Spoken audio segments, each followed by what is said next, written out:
Depois de 2 anos de recessão, que é a redução da atividade econômica, o país voltou a crescer em 2017. Um crescimento tímido, apenas 1% em relação a 2016.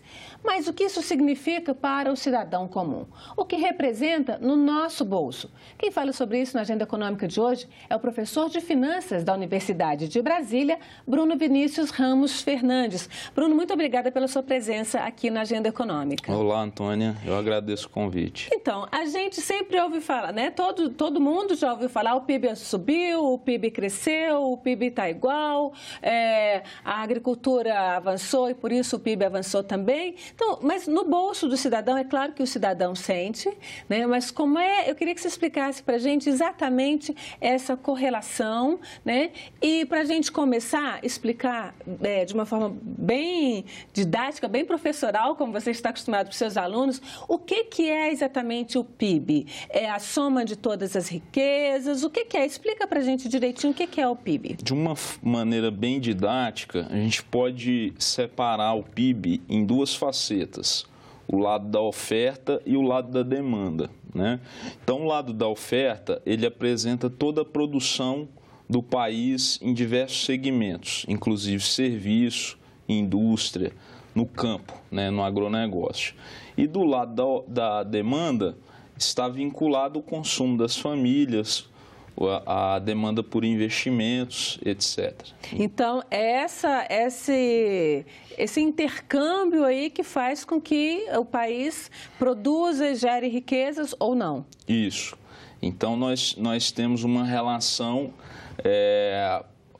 ambilateral, ou seja, nós temos que produzir mercadorias e serviços e temos que ter consumo dessas mercadorias e serviços.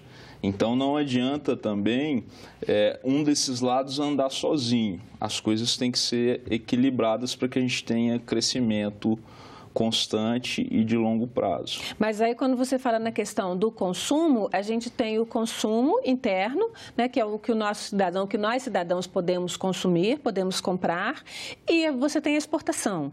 Né? Então, a produção, do lado da produção, ele produz para os dois, para o consumo interno e para a exportação. Como é que está esse casamento aí? Isso. Então, assim, alguns segmentos têm também um mercado externo, que é a exportação. Dentre eles, o principal é o agronegócio. O Brasil ele é grande exportador das 8 principais commodities agrícolas mundiais, né? Dentre eles, milho, soja, açúcar. Então, não é só o mercado interno, também tem o mercado externo. Mas nós também temos setores que são importantes para a economia, que é basicamente mercado interno. Um deles é o da construção civil. Não se exporta casa. Então, ele está restrito ao mercado interno e os setores importantes que empregam bastante. Mas não exporta casa, mas a gente pode exportar insumos para a construção de casa. A gente pode exportar ferro, né, que também é um insumo para a indústria da construção civil, mas aí é commodity. Nesse caso, nós temos a relação com a indústria de base, né? Então, as indústrias que produzem aço, ferro, minérios, em geral, o Brasil também é grande exportador de commodities minerais, né? Nós somos grandes exportadores de commodities agrícolas e minerais. Então, mas o setor da construção civil, que é a construção de casas, construção de infraestrutura, esse está restrito ao mercado interno e esse vem sofrendo bastante ultimamente. Vamos voltar um pouquinho para aquela nossa conversa inicial, que é o PIB, né? Para a gente ter uma ideia, então aí dá para a gente ver como é que vai a produção. A gente preparou aqui um gráfico para ter uma ideia, né? A gente teve em 2010 um PIB, um crescimento do PIB, aí comparando 2010 em relação a 2009, um crescimento de 7,5%. Esse foi o maior crescimento, né, do PIB brasileiro nos últimos 25 anos. Apesar da crise de 2018, né, da crise internacional de 2008, né, de 2008 em 2010 a gente cresceu bastante. Depois a gente começou a cair gradativamente até chegar a esse buraco aí de uma queda de 3,5% em 2016. E agora a gente cresceu em 2017 1%, né? A gente está encerrar aí o primeiro trimestre do ano. Esse crescimento, ele se sustenta e o que ele significa quando a gente pensa no bolso do cidadão? Olha, nós tivemos uma queda muito acentuada, como o próprio gráfico mostra. E recuperar isso é muito difícil e demorado, né? Porque há uma desimobilização. As pessoas perdem empregos, né? As empresas, elas têm dificuldade de fazer investimento, então a recessão ela provoca efeitos a longo prazo. Nós observamos que o ano passado tivemos um crescimento modesto de 1%, mas é um crescimento sobre uma queda já acumulada, né? Então, não recupera, né? Não é algo assim tão significativo. É uma melhora, obviamente, porque a gente vinha numa descendência muito grande, né? E agora a gente começa a inverter o gráfico. A expectativa para esse ano de 2008 é de um PIB... 2018. De 2018. Eu troquei lá. Então, a expectativa para esse ano é 2,7% a 3% de PIB. Então, já continuando nessa ascendência. E esse crescimento, ele se deu aí a gente fazer o link com a questão da agricultura, ele se deu o que mais cresceu em termos pelo lado da produção foi a agricultura, né? Sim. A agricultura no Brasil vem sustentando, né, bastante. Essa queda nesse período não foi mais acentuada ainda por causa da agricultura. A agricultura sempre cresceu um pouquinho. Sempre cresce, né? Esse ano a gente, novamente, nesses primeiros meses do ano, que está na fase da colheita, o Brasil vem novamente batendo recorde de produção. E no cenário internacional, os preços das commodities têm subido, o que é importante para a nossa balança comercial. Vai entrar dólar, né? E a gente está precisando de melhorar esse cenário como um todo no PIB. E vamos ver pelo lado do consumo. A gente preparou um outro gráfico que parece muito com esse, que é o consumo das famílias brasileiras. Se a gente vê aqui, comparando os dois gráficos, depois a gente faz uma alternância aqui, em 2010, quando o PIB cresceu 7,5%, aqui você teve um crescimento do consumo em 6,2%. Ou seja, a maior parte do crescimento do PIB tem a ver com o crescimento do consumo das famílias. E aí, quando começa a cair, é a mesma coisa? Sim. Então, o Brasil, como eu falei lá no início, nós temos duas vertentes no PIB, né? A vertente produção e a vertente da demanda, a oferta-demanda. A gente puxa muito o PIB pelo consumo, é uma característica nossa. E a gente pode observar nesse gráfico que sempre que o consumo está em alta, o PIB acompanha. Vamos alternar aqui esse gráfico para a gente ter uma ideia. Ó, é muito parecido, né? Sim. Muito parecido. 7,5 aqui, lá 6,2, aqui 3,5 no crescimento do PIB, quer dizer, uma queda, né, de 3,5 no consumo das famílias. Vamos alternar aqui um pouquinho. Aqui foi 4, né? 4, uma queda de 4,3. Agora, o consumo não está muito casadinho, está muito próximo, mas não está exatamente casado, porque aí entra o fator de produção que você falou antes. Justamente, o lado da oferta de produtos, né? Aí entra o mercado externo, né, que vai puxar também a oferta de produtos de exportação, né? Principalmente produtos vinculados às commodities, né? E você acha que esse crescimento, né, o crescimento do consumo das famílias em 2017 é absolutamente igual ao crescimento do PIB, que foi 1% também? Esse crescimento é sustentável?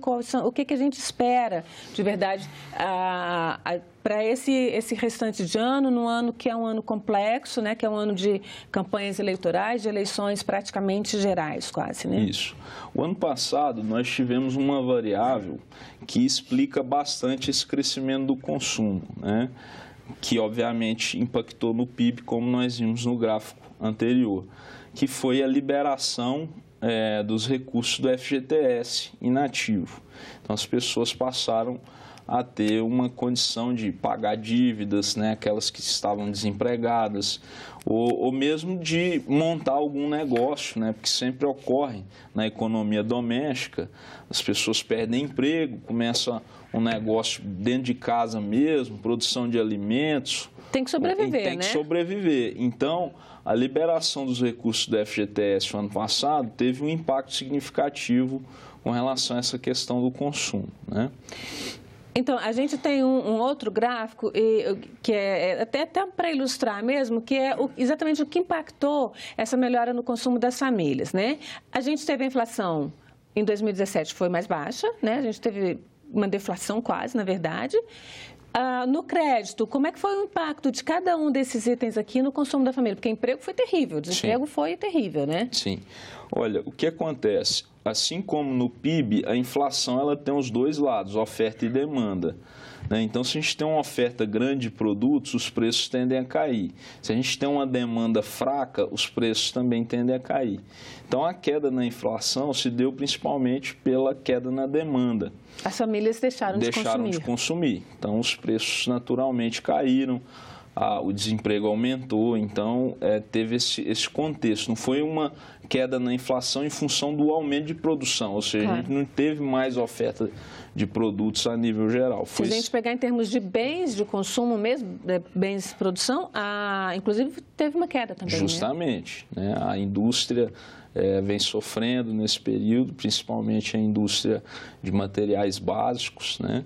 Então, o lado da queda da inflação está muito vinculado à demanda. Essa questão do crédito, porque a gente teve uma redução da taxa de juros, a redução da taxa Selic, bem significativa, a mais significativa dos últimos anos. Mas a gente não teve uma redução da taxa de juros para o consumidor final.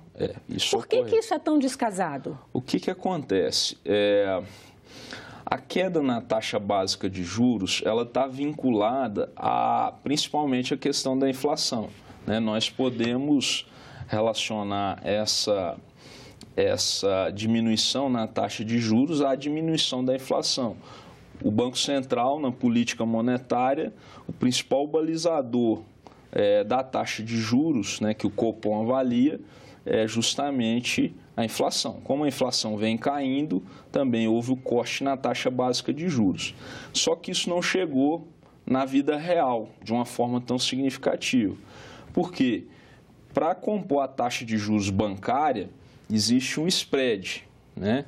E o spread leva a vários fatores, dentre eles a inadimplência. Então, os bancos justificam que a queda não foi tão acentuada porque a inadimplência também aumentou nesse período, né? Justamente pela queda do emprego, etc. Então, vamos falar um pouquinho mais disso aí. Os bancos que atuam no Brasil estão entre os mais lucrativos, se não o país o Brasil. O Brasil é o país onde os bancos têm o maior índice de lucro, né? Anualmente, a inflação cai, a economia cai e o lucro dos bancos aumenta. Parece que quanto mais cai, mais o lucro dos bancos aumenta. Explica isso pra gente, porque não dá para dizer que é só inadimplência. O que acontece? Só para a gente ter uma ideia, enquanto a taxa de juros caiu quase 50%, a taxa básica era de 14% lá em final de 2016, hoje a gente está em 6,75%. Então, o que aconteceu? Os bancos caíram, em média, as taxas em 10%. Então, não tem essa relação perfeita, porque existem os demais componentes do spread bancário. De fato, no Brasil, a gente vê essa situação de a economia caindo e os lucros bancários aumentando. Qual que é a principal explicação para isso? Os bancos também compram títulos do governo. São quem mais compram títulos? São os que mais compram. E como nós pagamos altas taxas de juros, hoje está menor. Nessa taxa atual, nós estamos aí como o terceiro maior pagador de juros do mundo, mas nós já fomos o primeiro durante muito tempo. Então, né? É o governo que está sustentando, então é o dinheiro do cidadão, é o imposto do cidadão que está pagando o lucro do banco. E é um dinheiro muito fácil, porque não tem risco. Comprar título público, teoricamente, é sem risco. O governo não vai deixar de existir. Ele pode até quebrar, passar por problemas financeiros, mas o governo não deixa de existir, ele recupera. Então, não tem risco para o banco. Para o banco. Então, é uma maravilha nesse sentido. Nós chegamos a ter taxas na história recente de 17%. Ao mês? ao ano. Ao ano, o governo pagando. Sim, que a taxa seria que é que o governo paga para o banco. Então, o que é bastante interessante, porque qual é o risco? É zero. Então, eu tenho uma remuneração sem ter nenhuma atividade produtiva, sem assumir nenhum risco, sem contratar, sem alugar, sem comprar máquina, que me dá 17% ao ano. Às vezes, numa empresa, eu não consigo isso. Quando o cidadão, né, brasileiro que está muito agora se acostumando a aplicar os seus recursos, né, quando o cidadão faz isso e compra títulos, ele também está entrando nessa ciranda financeira. Justamente. É o que estava acontecendo há pouco tempo no Brasil. Recentemente, os investidores, pessoas físicas, eles estavam conseguindo uma taxa de retorno de 1% ao mês sem risco, né? Já descontado em imposto de renda, o que é bastante significativo quando a gente compara com outros países do mundo, né? Por exemplo, se a gente analisa, o Brasil tem taxa de juros mais alta do que a Turquia, por exemplo. Mas a taxa de juros no Brasil já foi mais alta do que a taxa de juros na Rússia, já foi mais alta do que a taxa de juros da Ucrânia, que estava em guerra até recentemente. Então, isso afeta muito. Agora, existe todo um balanço, né, que o governo tem que ajustar suas contas para conseguir também baixar as taxas de juros e precisar captar menos recursos. O que se fala sempre é que o mercado se regula. O mercado se regula e então eu queria que você falasse as características diferentes do mercado brasileiro para os mercados de outros países onde as taxas são mais baixas, ou precisa de alguma regulamentação pública, né, do governo para essa questão dos bancos, das taxas de juros? Assim, a nossa história já tentaram fazer isso, né, aqui sem me referir a nenhum governo específico, mas já houve a tentativa na nossa história econômica de regular a taxa de juros, que não dá certo, né? As taxas de juros têm que ser a mercado. O que o governo precisa fazer para ajustar isso o governo é o maior captador de recursos no mercado financeiro do Brasil. Então, ao passo que o governo está captando, está sobrando menos recursos para o cidadão, com um risco baixíssimo. Então, os bancos preferem destinar o recurso para título público. Para reduzir essa dependência, o país, de certa forma, precisa organizar as contas, né? Depender menos desse financiamento via título público. E, para isso, as contas têm que estar organizadas, tem que ter uma despesa pública menor. Vamos voltar um pouquinho, então, para a conta do cidadão, que são aqueles 4 aspectos que a gente mostrou naquela arte anterior. A questão da inflação, do crédito, do emprego e da renda. Você falou que uma característica que em 2017 fez com que, apesar de tudo isso, né, o cidadão consumisse mais, que foi a questão da liberação do FGTS, que não serviu nem para consumo, serviu mais para pagamento de dívida, né? Como é que está a questão da renda? Quer dizer, se a gente teve um aumento de desemprego muito grande, a gente teve o maior desemprego, né, dos últimos 20 anos, foi em 2015 e 2016, estamos ainda com uma taxa muito grande de desempregados. Como é que isso afeta a renda? Porque, ao mesmo tempo, quando você divide o PIB pela quantidade de brasileiros, teve um crescimentozinho aí da renda, mas esse crescimento não chega para grande parte da população. Como é que é isso? Justamente. A gente tem as pessoas que estão na base da pirâmide, né, que estão mais suscetíveis a essas crises econômicas, né? Então, são as primeiras a perderem os empregos. Eu havia falado no início do setor da construção civil, que é um setor importante, que emprega bastante e emprega principalmente pessoas da base da pirâmide. Então, como esse setor sofreu bastante e muitas pessoas perderam o desemprego, a renda foi afetada drasticamente. Então, para a gente recuperar a renda, tem uma relação direta com o emprego, que é outra questão que o quadro está retratando. Então, o que acontece nesse cenário, as pessoas precisam sobreviver. Então, elas adequam as suas finanças. Voltam a morar nas casas dos pais, né? É o que a gente fala na academia.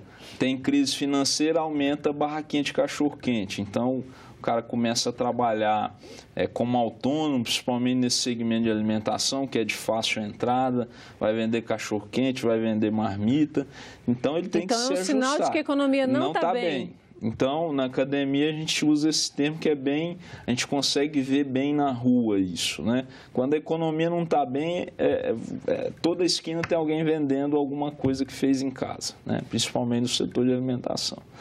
E aí, quando o emprego começa a retomar, essas pessoas vão voltando para o mercado de trabalho para ter mais segurança, carteira assinada, direitos, etc.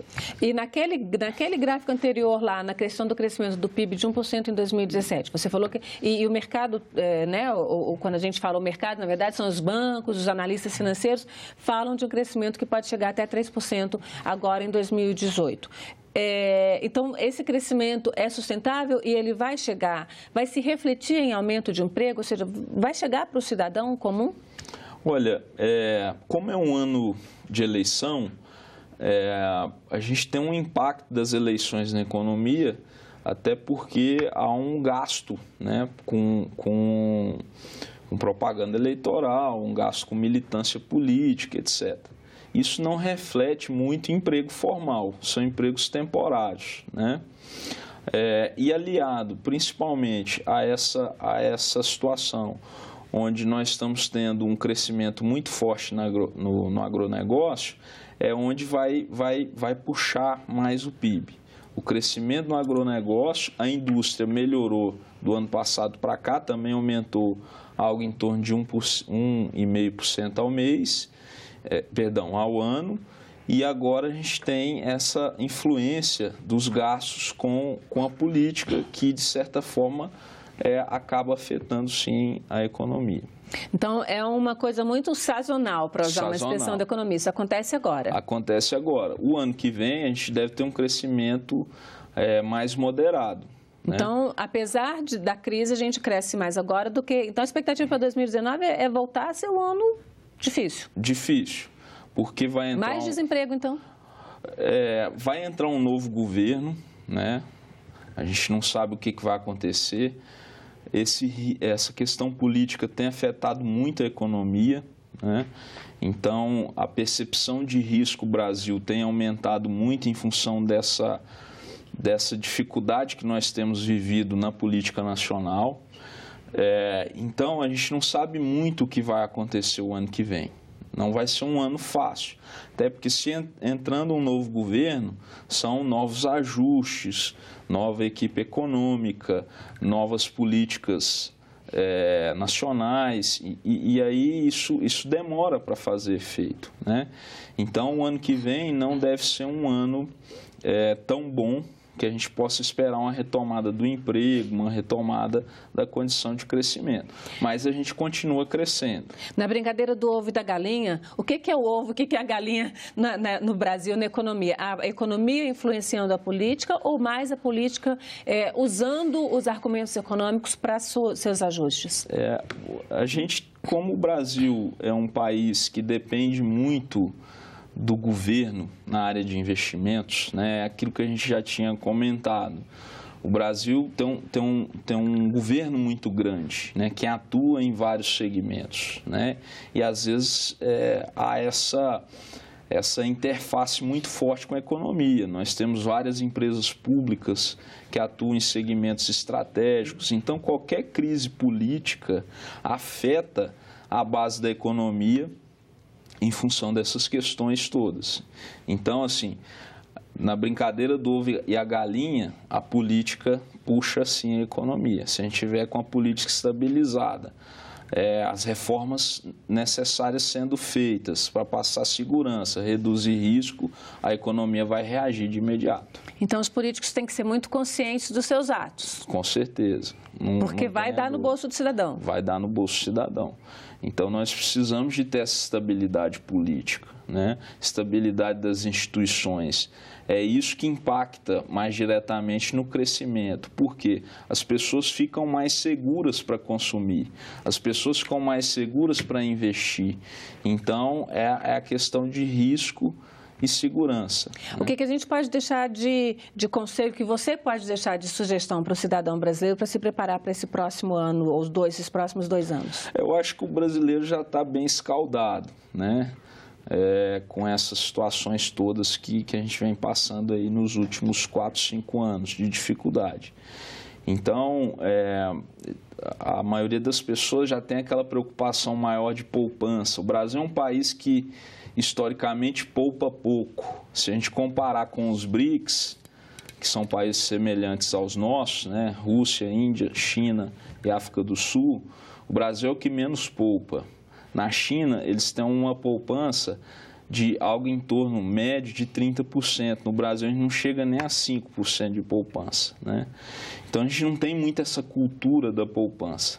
Mas eu acho que, em função desses problemas que as pessoas vêm passando, perda de emprego, dificuldades financeiras, as pessoas estão cada vez mais conscientes dessa necessidade de poupança e até do entendimento de finanças pessoais, de como gerir melhor as suas finanças pessoais, de como se proteger dessas situações externas que acabam afetando a vida das pessoas. Bruno, muito obrigada pela sua presença aqui na Agenda Econômica.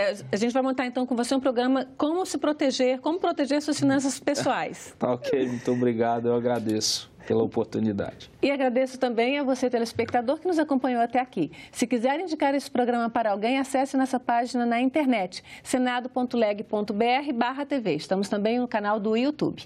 Mande seus comentários e sugestões pelo telefone 0800 61 2211 ou pelo e-mail agendaeconomica@senado.leg.br. Até o próximo programa.